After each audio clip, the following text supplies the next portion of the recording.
Hello friends, जय Shri Ram. Friends देखो, आज आपने थंबनेल देखा है जिसमें मैंने लिखा है स्पष्ट कि 31 मार्च तक मेरी हिस्ट्री कंप्लीट हो जाएगी, जिसमें मैं थ्योरी भी पढ़ लूँगी और पीवाईक्यू भी कंप्लीट कर लूँगी। अब देखो, ऐसा था नहीं, मैंने हिस्ट्री कभी पढ़ी नहीं है, तो किस तरीके से पढ़ रही हूँ, कौन से बुक पढ़ रही हूँ, कहाँ से पीवाईक्यू कर रही हूँ, वो सब मैं बता दूँगी जहाँ से मैं कर रही हूँ। देखो, बस तैयारी कर रही हूँ, लेकिन मैं किस तरीके से कर रही हूँ वो मैं आपके साथ कभी से शेयर किए जा रही हूँ। मतलब 1 साल से लगभग मैं शेयर कर रही हूँ। 18 मार्च को मैंने यूट्यूब चैनल बनाया था, 1 साल हो गया है। तो देखो, इस 1 साल में मैंने जब हिस्ट्री की शुरुआत की थी ना, क्योंकि सबसे ज़्यादा मार्क्स इसी की, मतलब इसी से अपन ले सकते हैं, और सबसे ज़्यादा क्वेश्चन भी इसी के आएंगे। देखो, मार्क्स ज़्यादा है, क्वेश्चन ज़्यादा इसी के है, तो सबसे पहले मैंने फोकस हिस्ट्री पे किया था। और मैंने बीच में कहा था मैंने पॉलिटिकल भी शुरू किया, जिसमें मैंने प्रधानमंत्री पढ़ा था और राष्ट्रपति पढ़ लिया था और आगे स्टार्ट किया था, लेकिन फिर मैंने उसको बंद कर दिया। मैंने कहा एक बार पॉलिटिकल छोड़कर हिस्ट्री को एक बार 31 मार्च तक कंप्लीट कर लेती हूँ, उसके बाद मैं पॉलिटिकल वापस लूँगी। क्योंकि पॉलिटिकल देखो, उसको बार बार देखना पड़ेगा, क्योंकि कुछ अनुच्छेद वगैरह है वो भी हमको याद करने पड़ेंगे किस तरीके से, क्योंकि पॉलिटिकल थोड़ी ऐसी थोड़ी मुश्किल से आती है। जब हमें हिस्ट्री और हमारा सब्जेक्ट ज्योग्राफी थोड़ा मुश्किल से आ रहा है, देखो पढ़ते हैं तब पता चलता है। हम सोचते हैं ना ये कर लेंगे वो कर लेंगे, तब तक हम सोचते हैं यार क्या ये तो बहुत ईजी होगा, हम कर लेंगे, लेकिन करने बैठते हैं ना तब रियलिटी पता चलती है कि हम उसको करने में हमें कितना टाइम लग रहा है और किस तरीके से कर रहे हैं। जब हाथ में आती है ना तब समझ में आता है यार ये तो समझ में नहीं आ रहा। और मेरी दिक्कत भी क्या आती है, जैसे मैं कोई टॉपिक पढ़ती हूँ ना, तो यूनिट वाइज अगर मैं टेस्ट दे रही हूँ ना, मतलब जैसे कोई भी एक टॉपिक लिया उसको पढ़ा उसके क्वेश्चन पेपर करती हूँ तो मेरे से सॉल्व हो जाता है। लेकिन जब मैं टोटल यूनिट का या फिर टोटल ज्योग्राफी का या ऐसा मैं टेस्ट देती हूँ ना, तो उसमें मैं कंफ्यूज हो जाती हूँ, यार ये मुझे नहीं आ रहा है, या 4 ऑप्शन में कंफ्यूज हो जाती हूँ कि पढ़े हुए तो सारे हैं लेकिन आंसर कौन सा होगा। ज़्यादातर मेरे वहाँ मिस्टेक हो रही थी, लेकिन उसका भी कोई ना कोई सॉल्यूशन मिल ही जाएगा। जैसे देखो, कोशिश करेंगे ना तो दिक्कतें जो भी आएगी ना, तो वो दिक्कतें हमें वापस रिपीट नहीं करनी है। वो जो प्रॉब्लम्स आएगी वो हम हमारी गलतियाँ हम रिपीट नहीं करेंगे, लेकिन सीखेंगे तभी ना जब हम शुरुआत करेंगे। तो देखो, 31 मार्च तक मेरा किस तरीके से कंप्लीट होगा और मैं कैसे कर रही हूँ वो बता दूँ। कि देखो, सबसे बड़ी बात है कि मैं हिस्ट्री जब से स्टार्ट किया तब से मैं बता रही हूँ मैं हिस्ट्री पढ़ रही हूँ, और बहुत टाइम लग गया मुझे करने में। और लेकिन अब मैंने सोचा है कि भाई हिस्ट्री इतने टाइम से पढ़ रही हूँ, कब तक पढ़ूंगी, बोर होने लग गई। भले वो मतलब किस तरीके से मुझे आ रहा है, कैसा आ रहा है, वो तो मैं जानती हूँ क्योंकि मैं क्वेश्चन पेपर करती हूँ। जैसे आपकी पढ़ाई आपको पता है कि आप किस तरीके से कर रहे हो। वैसे देखो, मैं हिस्ट्री कर रही हूँ, लेकिन अब मैंने डिसाइड किया कि मैं हिस्ट्री के लिए भी एक डेडलाइन सेट की है मैंने, 31 मार्च। चाहे वो थ्योरी का हो या पीवाईक्यू का हो, टोटल ज्योग्राफी एक बार में 8-10 दिनों के अंदर पूरा एक बार रिवाइज कर लूँगी और उसको रख दूँगी। इसका मतलब ये नहीं कि साइड में बस बोरे उसका बांध दूँगी हिस्ट्री का, वैसे नहीं करूँगी। बोरे बिस्तर का मतलब है हिस्ट्री को एक साइड में रख दूंगी, लेकिन उसको ऐसा नहीं कि मैं कभी देखूंगी नहीं, देखती रहूंगी डेली की। जैसे कि मैं 2-2.5 घंटे या 3 घंटे मैं फर्स्ट पेपर को दे रही हूँ ना, तो उसमें से आधा घंटा निकाल के मैं हिस्ट्री के लिए रखूंगी। एक एक टॉपिक को और उसके कभी कभी क्वेश्चन पेपर वगैरह इस तरीके से मैं देखती रहूंगी।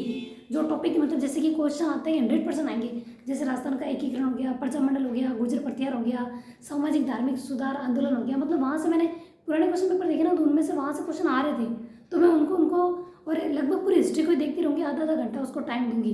लेकिन फिलहाल 31 मार्च तक मैं उसको कंप्लीट करूँगी, एक बार पूरी अपने नज़र के आगे से निकाल दूंगी और सारे क्वेश्चन पेपर कर लूँगी। तो देखो, पवन बवरिया सर की बुक और जीजीडी यूट्यूब चैनल है, वहाँ से मतलब दोनों को मिक्सअप है। मैंने नोट्स भी बनाए हैं, सारे टॉपिक के नहीं बनाए, कला संस्कृति के बिल्कुल भी नहीं बनाए हैं, क्योंकि कला संस्कृति बहुत सारी है और उसके मैं नहीं बना पा रही हूँ। डायरेक्ट क्वेश्चन ही कर रही हूँ, कहाँ से कर रही हूँ वो भी बता दूंगी। और बुक भी मैं एक बार, जैसे पवन बवरिया सर की बुक लाई हूँ तो वहाँ से एक बार मैं रीड आउट जरूर करूँगी अभी इन 10 दिन के अंदर। तो और जीजीडी का भी मैंने मतलब मदद ली है, जैसे गुर्जर प्रत्यार मुझे समझ में नहीं आया था तो मैंने जीजीडी का भी देखा। जो चीज़ समझ में नहीं आती मैं वहाँ से देखती हूँ। जैसे राजस्थान का एकीकरण भी मैंने देखा था, वहाँ से प्रजामंडल भी देखा था। जो चीज़ नहीं समझ में आती है अपन कहीं से भी देख लेते हैं, तो मैंने जीजीडी से देखा था। जीजीडी यूट्यूब चैनल है, ठीक है। तो देखो, 31 मार्च तक मैंने थ्योरी का मैंने बता दिया मैं कहाँ से करूँगी, पवन बवरिया सर की बुक और यूट्यूब चैनल। और पीवाईक्यू के लिए देखो, मेरे पास दिशा 2020 की एक बुक है, जिसमें 2022 के वगैरह क्वेश्चन आए ना, वो भी है मेरे पास। अभी बुक्स मेरे पास अवेलेबल नहीं है, लाइब्रेरी में पड़ी है, लेकिन उसकी कभी कोई फोटो वगैरह शेयर कर दूंगी या दिखा दूंगी, क्योंकि मैं लेके नहीं आती हूँ। सुबह जब लेके जाती हूँ तो मुझे ले जाते हुए जब देखता है मेरा बेटा तो फिर वो मुझे जाने नहीं देता है। लेके आती हूँ कभी कभार, जैसे ज्योग्राफी की मैं सोचती हूँ रात को कर लूँगी, ऐसा कर लूँगी, लेकिन वो जब लेट्स होता है तो मैं कर नहीं पाती हूँ। लेकिन जैसे तैसे टाइम निकालती हूँ कि मैं ज्योग्राफी तो एक बार देख ही लेती हूँ, देख कर ही सोती हूँ। थोड़ा थोड़ा टाइम निकालती हूँ, जैसे आधा 1 घंटा ही निकालूंगी, अगर लेट ज़्यादा हो जाए ना तो आधा 1 घंटा जरूर करती हूँ, नहीं तो फिर ज़्यादा टाइम मिल जाता है मैं कर ही लेती हूँ। और कभी कभार बना लेती हूँ वीडियो भी, ठीक है। जब चल ही रहा है तो बना ही देते ना, टाइम मिलता है तो मैं स्पेशली इसके लिए टाइम नहीं निकालती हूँ। तो देखो थ्योरी PYQ मैंने बता दिया। और देखो बुक नोट्स की बात करूँ तो मैंने नोट्स बनाए हैं, दोनों के मिक्सअप बनाए हैं। कला संस्कृति के नहीं बनाए क्योंकि कला संस्कृति याद रखने वाली चीज़ है भाई, ज़्यादा लिखूंगी नहीं, फिलहाल मैं नहीं लिख रही हूँ।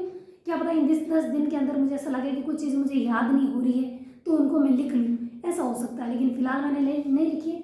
लेकिन ये मेरा मतलब जो प्रोसेस रहेगा हिस्ट्री को कवर करने का, 31 मार्च तक की मैं थ्योरी भी करूँगी, PYQ भी करूँगी, बुक भी सर की रीड आउट करूँगी। थ्योरी मतलब बुक से करूँगी, PYQ करूँगी दिशा 2020 से, और नोट्स भी मैं जैसे कुछ तो मेरे बने हुए और जो नहीं बने हुए, जैसे कला संस्कृति की कुछ चीज़ें मेरी छूट जाती है ना, कुछ चीज़ें याद करने जैसी होती है, जैसे मीठे शाह की दरगाह कहाँ है, इस तरीके से क्वेश्चन होंगे ना तो फिर वो करने ही पड़ेंगे।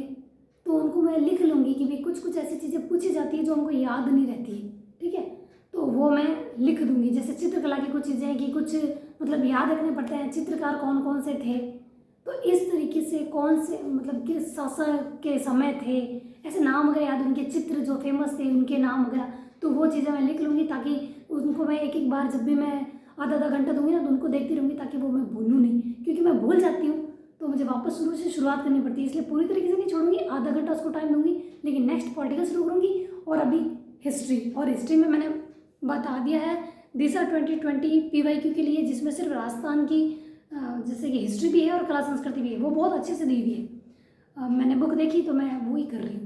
और देखो आप GGD से भी कर सकते हो, लेकिन उसमें बस मेरे को एक दिक्कत लगती है कि जब मैं वहाँ करती हूँ ना, एक बार अगर वो टेस्ट अपन दे देते ना, नेक्स्ट टाइम देते ना, तो रिजल्ट वो पुराना वाला आता है, नया रिजल्ट नहीं आता है। इसलिए मैं उससे सेटिस्फाई नहीं हुई, इसलिए मैंने वहाँ से देना बंद कर दिया। दिए था कुछ टेस्ट, क्वेश्चन पेपर वहाँ से देखती ज़रूर हूँ, ऐसा नहीं कि मैं नहीं देखती, लेकिन क्वेश्चन पेपर देख लेती हूँ कि किस टाइप के क्वेश्चन आए, क्योंकि जब वापस टेस्ट देते ना तो उसका रिजल्ट चेंज नहीं आ रहा है, चेंज नहीं आता तो फिर मुझे अच्छा नहीं लगता कि मेरे को वापस उतने ही मार्क्स आए जो पहले आए थे, इसलिए मैं वहाँ से नहीं दे रही हूँ। टेस्ट मैं सिर्फ PYQ के क्वेश्चन कर रही हूँ, और बाद में जब मेरी हिस्ट्री पूरी कवर हो जाएगी, और जैसे मैं अभी कर रही हूँ ना, तो पुराने पेपर जो एक पूरा सेट होता है ना फर्स्ट पेपर का, उसमें देखती हूँ कि जो टॉपिक मैंने पढ़ा उसका कौन कौन सा क्वेश्चन आया हुआ है, किस तरीके से पूछा, वो जरूर देखती हूँ। क्योंकि मेरा दिमाग जब मैं टोटल पेपर साथ देखती हूँ ना, चाहे वो ज्योग्राफी का सेकंड पेपर पूरा साथ देखो या फर्स्ट पेपर का देखो, वहाँ मेरा दिमाग घूमता है, यार ये मुझे नहीं आ रहा है, ठीक है। क्योंकि देखो ऑब्जेक्टिव नाथ की देखती हूँ ना, तो उसमें टॉपिक वाइज तो मैं आराम से सोल्व कर पा रही हूँ, लेकिन मेरी प्रॉब्लम वहाँ होती है टोटल पेपर सेट हाथ में लेते ही मैं भूल जाती हूँ कि क्या लिखना है, क्या करना है, समझ नहीं आ रहा, बस मुझे मेरी वो कमी ख़त्म करनी है। तो देखो एक डेडलाइन सेट करो, अगर आपने अभी तक शुरू नहीं किया है तो अभी शुरू कर लो, और शुरू कर दे तो साथ में क्वेश्चन पेपर ज़रूर करना। क्योंकि देखो ये बहुत बड़ी गलती रह जाती है कि अपन शुरू से तैयारी करते आ रहे हैं और क्वेश्चन पेपर नहीं करते ना, तो भूल जाते हैं यार किस टाइप के क्वेश्चन आएंगे, कैसे करना है। मैं ऐसे सोच के भी पढ़ती हूँ, यार इसके बाद क्या था, वैसे क्या था, मैं लिख के भी याद करती हूँ, तो क्वेश्चन पेपर थोड़ा ईजी हो जाता है। लेकिन टोटल सेट सॉल्व करने पड़ेंगे, जब पूरा अच्छे तरीके से हो जाएगा तब करूँगी, और कौन से करूँगी बता ही दूँगी। वैसे मैंने एक बार बताया था, लेकिन उसमें कुछ मिस्टेक्स बहुत ज़्यादा ही है, तो कोई नया पेपर वगैरह होगा तो मैं बता दूँगी, ठीक है। तो इस तरीके से कर रही हो, अगर आपने शुरुआत कर दी तो एक डेडलाइन सेट कर दो, क्योंकि बिना डेडलाइन के कुछ होता ही नहीं। जैसे अपन घर का काम करते हैं ना, तो डेडलाइन सेट नहीं करते, मतलब डेडलाइन तो अब क्या देखो कुछ लोग तो नहीं करते, सोचते क्या है पूरा दिन पढ़ा है घर का काम कर लेंगे, और जो पढ़ना चाहते हैं ना वो फिक्स करते हैं यार 10 बजे तक घर का काम करना है या 11 बजे तक पूरा फिनिश कर देना है। इस तरीके से जैसे कि मैं जब घर का काम करके पढ़ती थी ना, तो मैं फिक्स रखती थी 9 साढ़े 9 घर का काम खत्म कर दो और उसके बाद पढ़ो। मैंने इस तरीके से किया है, आप मेरे पुराने वीडियो देखोगे तो आपको पता चल जाएगा। एक फिक्स टाइम रखती थी कि बस इसके बाद मुझे काम नहीं करना है, उसके बाद सीधा शाम को ही करना है। हाँ दिन में ठीक है अगर कोई काम हो जाए तो कर लूँ, लेकिन सुबह मैं लगभग फ्री हो जाती थी। इसलिए कोई भी काम करते हो ना तो उसमें डेडलाइन फिक्स रखो, नहीं तो क्या वो मतलब कब तक लंबा चल जाए पता ही नहीं चलेगा। जैसे मैंने तैयारी शुरू की थी मार्च में स्टार्ट की थी 2023 में, लेकिन देखो डिस्टेंस बहुत था मेरी पढ़ाई में, 2-4 दिन पढ़े, 10-15 दिन नहीं पढ़े, फिर 5-7 दिन हफ्ते भर पढ़ लिए, तो 15-20 दिन महीने भर नहीं पढ़े।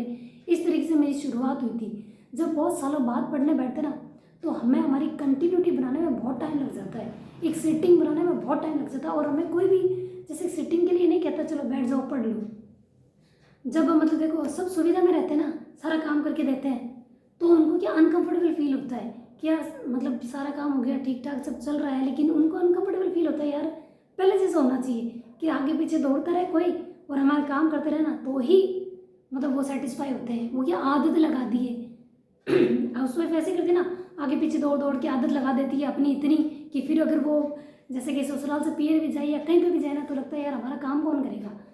ये आदत नुकसानदायक है खुद के लिए, किसी और के लिए तो नहीं, क्योंकि उनके लिए तो सुविधा है, लेकिन खुद के लिए तो नुकसानदायक है ना, क्योंकि हम अपना हमारे लिए टाइम नहीं निकाल पाते।